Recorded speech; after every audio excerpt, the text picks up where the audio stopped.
महाराष्ट्रातील युनेस्को मानांकन असलेल्या किल्ल्यांवर, जागतिक वारसा स्थळांवर स्वच्छता, पायाभूत सुविधा, माहिती फलक, डिजिटल गाईड यासारख्या अत्यावश्यक सुविधा नाहीत. येथील मूलभूत सुविधांची दयनीय अवस्था असून या ठिकाणी तातडीने सुधारणांची कामे करावीत. त्यासाठी विशेष हेरिटेज इन्फ्रा पॅकेज उपलब्ध करून द्यावे अशी मागणी राज्यसभा खासदार मेधा कुलकर्णी यांनी राज्यसभेत केली आहे. माननीय सभापति महोदय, मैं आपका ध्यान महाराष्ट्र के ऐसे ऐतिहासिक स्थलों के ओर आकर्षित करना चाहती हूँ जिनका समावेश यूनेस्को के वर्ल्ड हेरिटेज साइट में हुआ है, लेकिन इसके बावजूद वहाँ बुनियादी सुविधाओं की गंभीर कमी है।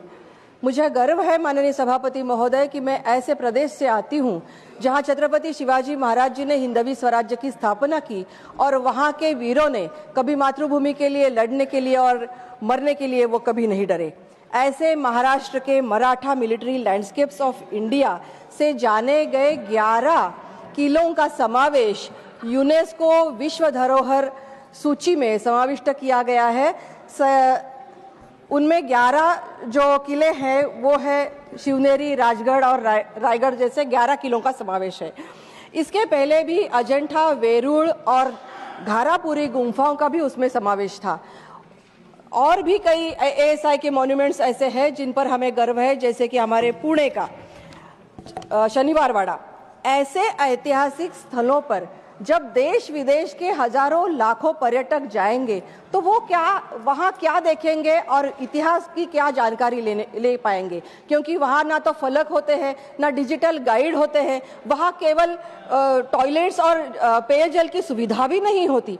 तो ऐसे समय में मैं एक सूचना करना चाहती हूँ कि वहाँ ऐसे सब ऐतिहासिक स्थलों पर पेयजल की व्यवस्था हो, टॉयलेट्स हो। मैं मेरे जन्मदिन पर एक किले पर पैदल चढ़कर जाती हूँ। इस साल मैं राजगढ़ गई थी।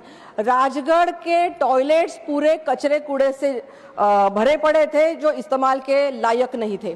किले के ऊपर भी प्लास्टिक बोतलों का कचरा और रैपर्स का कचरा इतना ढेर सारा था, वो वहाँ नीचे लाने की कोई व्यवस्था नहीं है। तो वहाँ के लोग वो जला देते हैं जिससे पर्यावरण की हानि होती है, नहीं तो जंगलों में फेंक देते हैं जिससे वन्य जीवों की हानि होती है।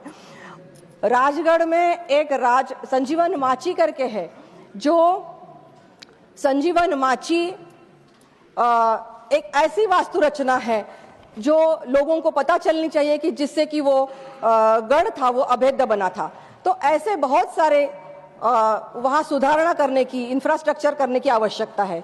मैं ये रिक्वेस्ट करूंगी कि इस वित्त वर्ष में heritage infra upgradation package Maharashtra के लिए निर्धारित किया जाए। आगामी 3 माह में ऐसे स्थलों का सर्वेक्षण हो।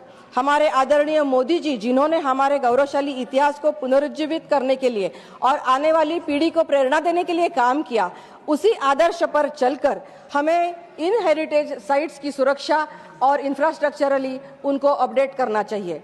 सभी एनलिस्टेड हेरिटेज साइट्स पर सुविधा सुनिश्चित करने हेतु हेरिटेज एम्यूनिटी अपग्रेडेशन मिशन लागू किया जाना चाहिए। माननीय